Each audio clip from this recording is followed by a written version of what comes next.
Okay, building your core tenets. So now that you have your client-centric mission, you understand what that is, I want you to understand the guiding principles behind it, okay? So this is how you intentionally build a culture rather than ending up with an accidental one. And what I want you to understand is there's a purpose behind the core tenets, and it will become more and more relevant as you grow, and you will see them become more and more important as you grow, okay? One, you use these as a soundboard or a set of principles to reflect the company culture.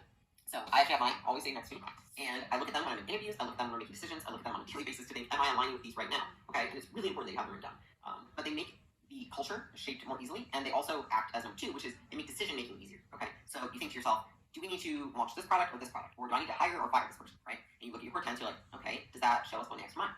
Does that seem like that person's being your own boss? Does that represent grow or die? You know, whatever that may be, you're going to use those to filter your decision making. Right? Obviously, helping hire and fire. So every time I go through interviews, I think to myself, okay, how does this person rank at each of these core tenets, right? Because I want people who share similar values, okay?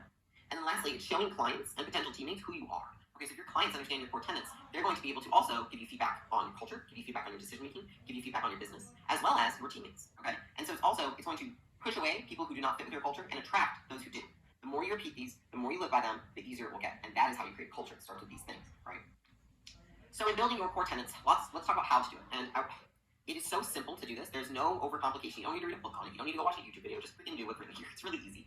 In the sense of it just requires you to think and write a couple things down. It is not going to be incredibly time consuming. It's just mentally stimulating. So one, who needs to be involved in deciding the core tenets? Okay, so is it you? Is it you and 2 or 3 of your managers? Is it you and your spouse? Or is it your whole team? Who do you feel shapes your culture currently and has the most influence over it? Or if you currently have a much smaller team and it's just you and 2 people, you know, is this a good opportunity to bring those people in and allow them to have some ownership over the business, right? 2, brainstorm and write down your favorite qualities and traits about each member, teammate, etc., including yourself, and come up with a list of characteristics. And so Alex and I did this. It was, almost over 2 years ago now, and we sat down and we thought, what is it that makes this person a great teammate? What is it that makes this person a great client? Okay, and we wrote down those qualities. After that, you want to ask yourself, okay, doesn't have to be an alien, but if someone just came in from out of nowhere, right, and they want to explore your business, how would you describe the environment to them? Okay, so you're like, it's really fast-paced, or it's a really slow-paced place, or it's really caring, loving, compassionate. It's really cutthroat. Is it, what's the vibe when you walk into the building? What's the vibe in your core meetings? What's the vibe in your classes? Okay.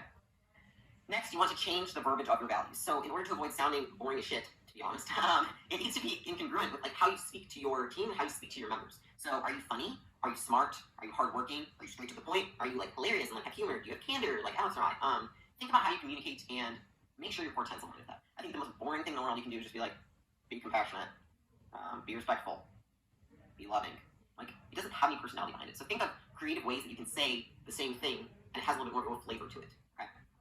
Present your values to the rest of the team. So how are you going to do this? You not just hang up these things on your wall or decide hey guys, these are the values, okay? You want to present the values, tell your team why you chose each one, and then open it up for questions and feedback. You need to make them feel like they're involved in this, okay? And so that kind of transitions into distributing these, okay?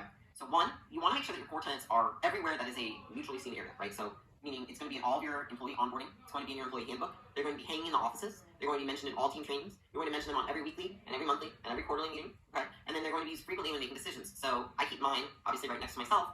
And when we're on meetings and we're making decisions, I'm constantly bumping back to those saying, okay, do I think that, yeah, but guys, we said don't sugarcoat it, so you should really just tell the clients what actually happened. Or yeah, well, I know you think this person, is trying really hard on all this, but I gotta not sugarcoat it, just tell you, they freaking suck, right? And so I keep that next to me all the time, so I make sure that I'm acting in line with them, right? And then lastly is you need to repeat, and live by these, okay? And so this is an instance where you do not fake it until you make it, okay? If you, as an owner, do not embody these core tenets, then you cannot ask others to live up to them, okay? And so if you're very stern, you never celebrate, you never like to have fun, you're just all about form and execution and profit, blah, blah, and you put something in there be playful, they're going to be like, bro, you ain't playful, right? And so you need to make sure that you are also, it's like when I said, you have to live what you lead. You need to become these core tenets. If you feel that you want core tenets and you need to run your business by some that you currently do not embody, then that goes back to number 1, which is you need to start becoming that person, okay?